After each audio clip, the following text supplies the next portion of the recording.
Hello YouTube, this is Capandball again, and I have a very special rifle for you today. In fact, this is a very special rifle because probably this is a rifle that I shoot most often, and I have never made any film about it. This is the Pedersoli Swiss mesh flintlock rifle that I use for 50-meter offhand shooting on international competitions, on European championships and world championships. We call that discipline Pennsylvania. In Pennsylvania, you shoot 13 shots in 30 minutes. Out of that 13 shots, 10 counts. So the maximum score you can achieve is 100. And it's a very demanding event because the scores are real high on international level, which means that you can make one or two mistakes to get the podium. So technically 97, 98, 99, 100, these are the scores that can be winner scores on international competitions. So this rifle has a very special place in my heart. So why don't you come with me to a competition so I can show you how exactly this rifle works when you're shooting for only tens for the center of the target. But before we do so, let me show you the minor modifications I made to the rifle to suit me better. This is a heavy piece. Whoa. It has a heavy target barrel, first of all, and a heavy stock as well. The outline of the stock is nearly the same as the Bristol-Moses rifle. Swiss match rifle is a recreation of the traditional Swiss target rifle of the 18th-19th century. Its weight is 7.4 kilograms out of box, so this is not for the featherweight shooters.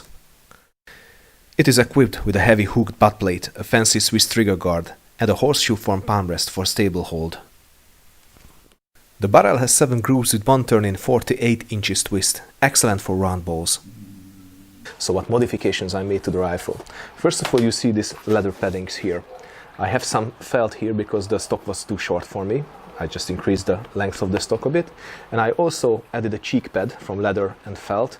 These are also legal within the MLAIC rules. You can make these adjustments, but you can only use natural materials like leather, felt and stuff like that. So no rubber there, no plastic there. And no modern methods for attaching a cheek piece. Only the original pieces, original types. I also replaced the rear sight. The original rifle that Pedersoli copied had 2 sights, in fact, or 3. It had a front sight. It had a very special Swiss-style diopter sight or aperture sight here on the barrel. And it had an insert for a tank sight as well, a peep sight like this. When I started to shoot the rifle, I was using the original sight, which is a good sight, but it was just not comfortable for me, so I reverted back to the one I'm used to. So I replaced it to the Pedersoli Mortimer rear sight, which is also good for the rifle.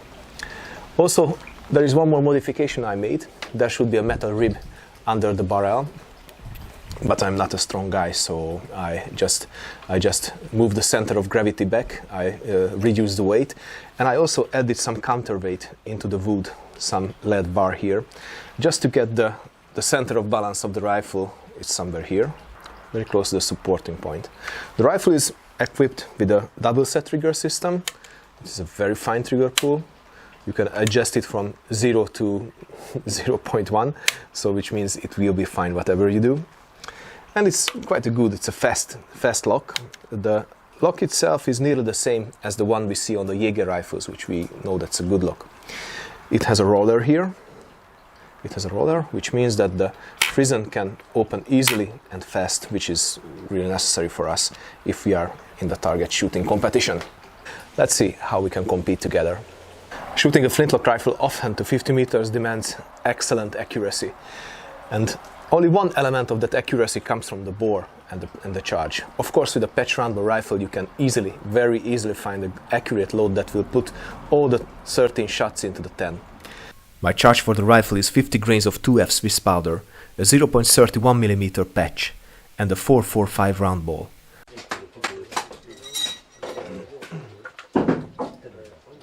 The most important skill you have to learn for serious target shooting is consistency. I know this seems completely boring, but this is the greatest challenge you face here. You're not competing against the other shooters, but only against yourself. Learn to do each step of the loading and shooting procedure properly, and you'll be okay. The bullseye shot is not the aim of the procedure, but the result of a well-executed, disciplined process. Weigh your charges and bullets, clean the bore between shots, always apply the same force when pushing down the bullet. Experience with holding and shooting styles, find the one that suits you well, and practice till you have full control over your body. You will be ready when your body will do exactly what you practiced, without thinking. When you are shooting a competition, everything must be done by the subconscious mind. You just focus on the sight alignment. The trigger is pulled by the subconscious as well. That's a flow we are after.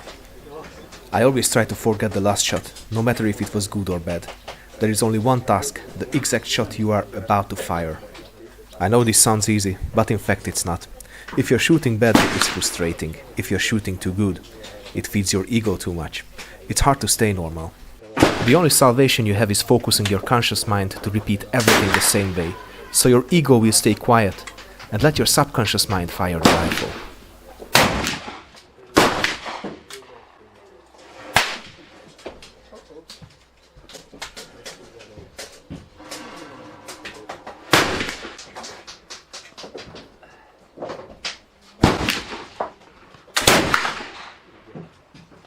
An excellent thing about shooting is that you don't have to be strong, fast or talented. Everybody can become a good shooter. The only tool you will need is your intelligence.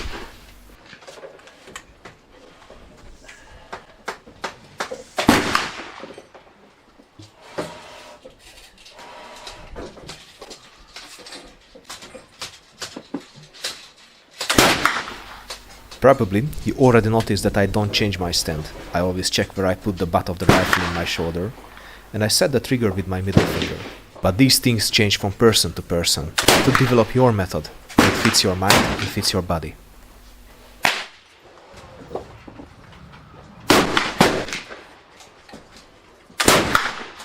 Forgetting your last shot is especially important when you make an error. Let it go. Don't get angry. Just carry on with the flow.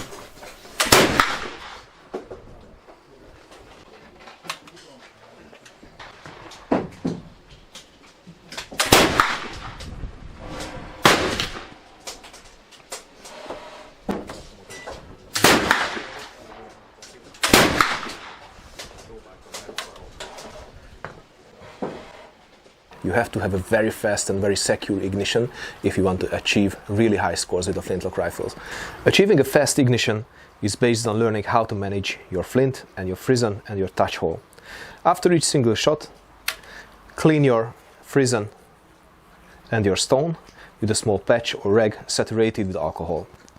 When you are sharpening the flint, be sure that if your bore is loaded, then the barrel must be in the safe direction, and also you have to obstruct the touch hole with a brass pin.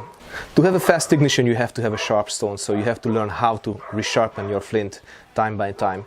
First, obstruct the touch hole with a brass pin, and then with a screwdriver or a special tool, and with the help of your starter, you can chip small flakes of stone and resharpen your flint. There you go. You see? And there you go. If the edge of your flint is straight again and is sharp, it will spark. Also, after each and every single shot, I use a diamond file, a small diamond file, just to give a little more edge, a little more sharpness to the stone.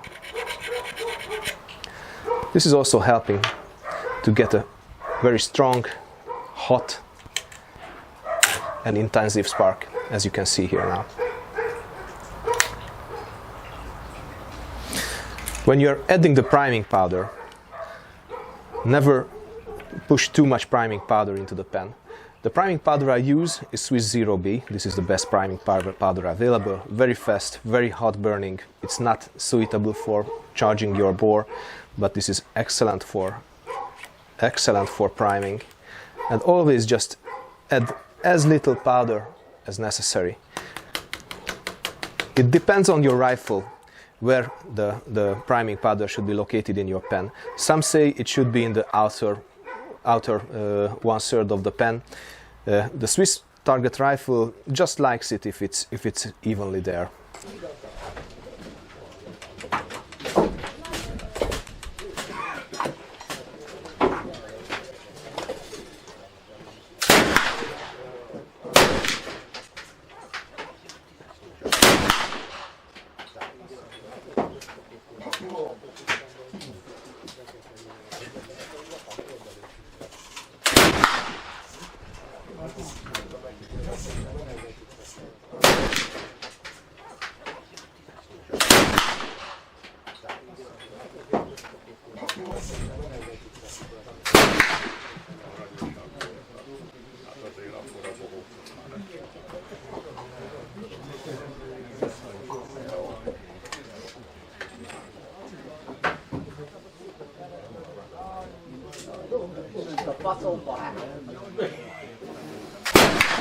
I keep statistics about my shootings, so I know that the 1st, 7th, 8th and last shots are my devils.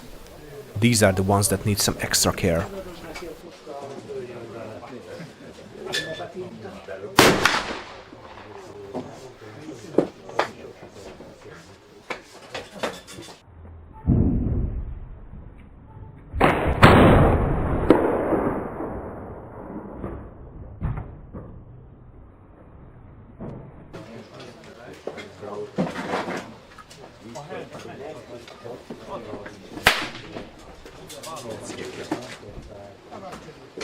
And that's the first competition of the year with the 50-meter Pennsylvania event with the Pedersoli Swiss target.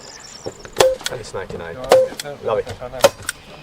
Shooting a good score on national competition is satisfying indeed, but let's not forget that on international level the stress is multiplied. That's the real measure of a good shooter. So ladies and gentlemen, this is how we work together with my Swiss match target rifle. And I really have to say that we are going to compete together for the rest of my life, I'm pretty sure, because I'm never going to sell this rifle to anybody, because this is just a very satisfying target rifle. So thank you very much for watching. You have been watching the Capandball YouTube channel. If you like what I do, then please subscribe. Also, please like this video. If you have any comments, then please comment. If you wish to support me, and you can support me, then you can support me through Patreon. You can also buy our authentic American Civil War cartridge boxes and percussion revolver cartridge formers, and also our US Arsenal Stadias available in our eBay store and on our webshop as well. So ladies and gentlemen, until next time, stay cool and keep your powder dry.